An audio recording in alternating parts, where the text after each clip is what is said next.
Shinzo Abe, Japan's longest-serving post-war leader, announced Friday that he would resign as prime minister over health concerns. "My poor health should not lead to wrong political decisions," said Abe, 66. Chronic ulcerative colitis cut short his previous term in office in 2007 and has landed him in the hospital several times in recent weeks. Abe has served as Japan's premier since 2012 and, before that, from 2006 to 2007, maintaining a strong international presence during his time in office.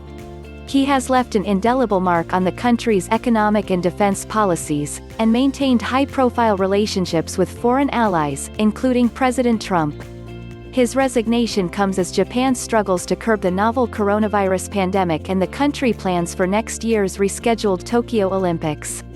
Born in 1954, Abe was raised in a prominent political family. His grandfather on his mother's side, Nobusuke Kishi, was Japan's prime minister from 1957 to 1960.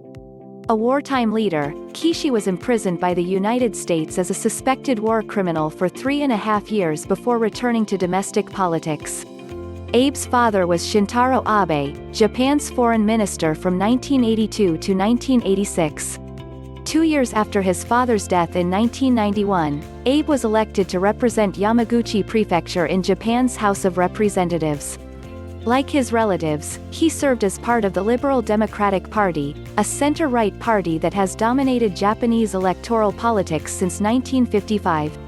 He rose through the ranks, eventually becoming the chief cabinet secretary for Prime Minister Junichiro Koizumi in 2005, and a year later replaced Koizumi as head of the party and prime minister. He would go on to serve a 366-day stint as Japan's leader from 2006 to 2007, before stepping down over health reasons. His first stint in office was turbulent, marred by cabinet-level resignations amid various scandals and the suicide of his minister for farming, Toshikatsu Matsuoka. He was seen as having pushed the LDP further to the right on national security.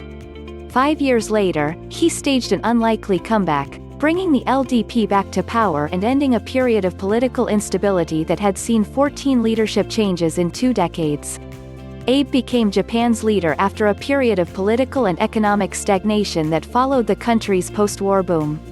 He sought to revitalize the economy with a set of policies widely known as Abenomics, while pushing the country away from the pacifist policies that had defined its role on the world stage since Imperial Japan's defeat in World War II.